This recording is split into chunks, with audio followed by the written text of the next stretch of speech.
जिला पंचायत कार्यालय में अनियमितताओं और भ्रष्टाचार के मामले ने पकड़ा तूल। विधानसभा प्रतिनिधि भूपेंद्र सिंह गुर्जर ने मुख्यमंत्री को पत्र लिखकर जिला पंचायत रीवा की उच्च स्तरीय जांच कराए जाने की मांग की है।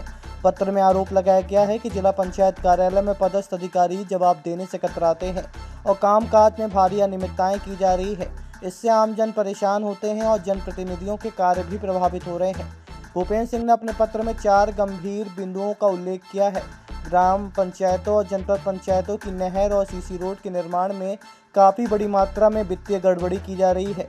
शासन की अनुमति के बिना ग्रामीण रोजगार सहायक को सचिव पद पर पदस्थ करना, विधानसभा सिरमौर क्षेत्र के सड़क प्रस्ताव को बिना कारण अस्वीकृत करना, ग्राम पंचायत जबरा और बदराहा में करोड़ों के कार्य बिना आदेश और नियमों के कराना, इन सभी मामलों की पारदर्शी जांच कराकर दोषियों पर कार्रवाई की मांग की गई है। अब देखना होगा कि मुख्यमंत्री कार्यालय इस पूरे मामले में क्या कदम उठाता है। पंचायत में व्यापक तौर पर जो अराजकता है और प्रशासनिक अराजकता के खिलाफ हम आज यहाँ पत्रकार वार्ता कर रहे हैं। कोई भी शिकायत हम करते हैं उन पर कोई कार्रवाई की बजाय टाल मटोल किया जाता है। एक साल से जांच लंबित हैं। हमने सीओ जिला पंचायत जी को पत्र दिया, उसके बाद कलेक्टर रीवा को पत्र दिया, संभाग आयुक्त महोदय को पत्र दिया, संभाग आयुक्त महोदय का पत्र भी सीओ जिला पंचायत हो गया, उस पर भी कोई कार्रवाई नहीं हो रही है। व्यक्तिगत बात करने पर भी कोई इंटरेस्ट नहीं लिया जाता। हम लोग जाते हैं तो उनका कोई बात करने में इंटरेस्ट ही नहीं होता सीओ जिला पंचायत का, और बस टाल मटोल हुआ, हम चले आए। हमारे 3-4 मुद्दे थे जिस पर हमने उनसे बार बार कहा, लेकिन उन्होंने उस बात को कभी समाधान नहीं किया। पहली बात थी, जिला पंचायत में लेखाधिकारी के रूप में श्रीमती नीलम राय पदस्थ हैं। उन्होंने एक भ्रष्टाचार किया था ग्राम पंचायत टीकर जनपद पंचायत रीवा।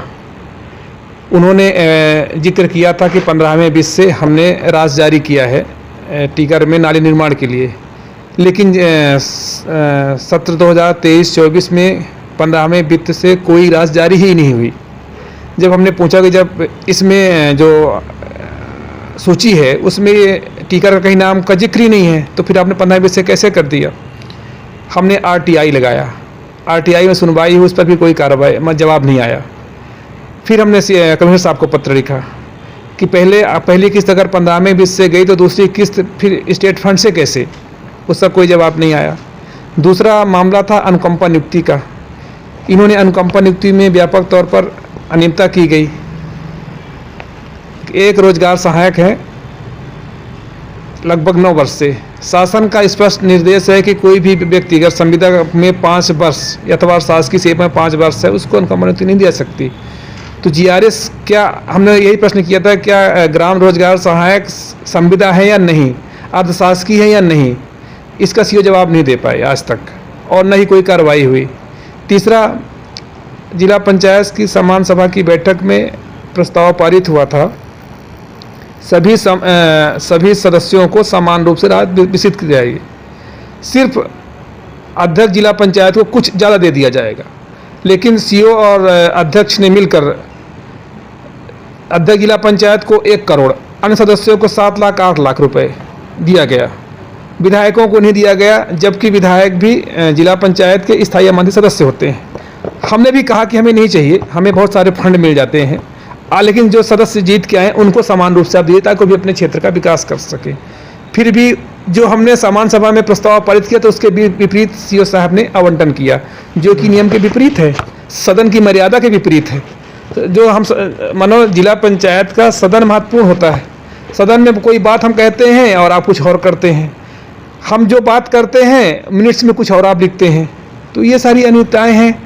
दूसरा, अभी इन्होंने 30 जुलाई को जिला पंचायत का सत्र बुलाया था सम्मान सभा का।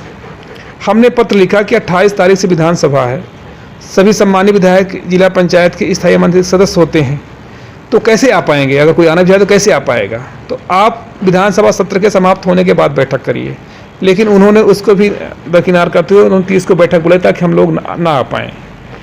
और अभी हमारे जनपद जवा में सीओ साहब दौरे पर गए थे, उन्होंने 4 सचिवों को सस्पेंड कर दिया बगैर नोटिस के।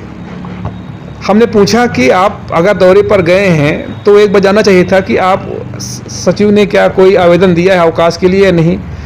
किस कारणवश नहीं आया, आप सस्पेंड कर दिया, ये कौन सा तरीका है।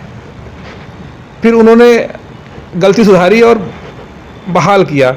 सस्पेंशन के दौरान में जो एक सचिव बाबा के बरौली में पदस्थ थे दयानंद पांडे जी, उनकी मृत्यु हो गई। सोचिए, बीमार थे, उन्होंने अवकाश का आवेदन दिया था कि बिना देखे सस्पेंड कर दिया उनको। सस्पेंशन दौरान उनकी मौत हो गई। ये स्थिति है जिला पंचायत की फरहाद जैब को। तो इसी तौर पर समझौते हुए होंगे, कुछ गुप्त समझौते हुए तभी तो बनाया गया।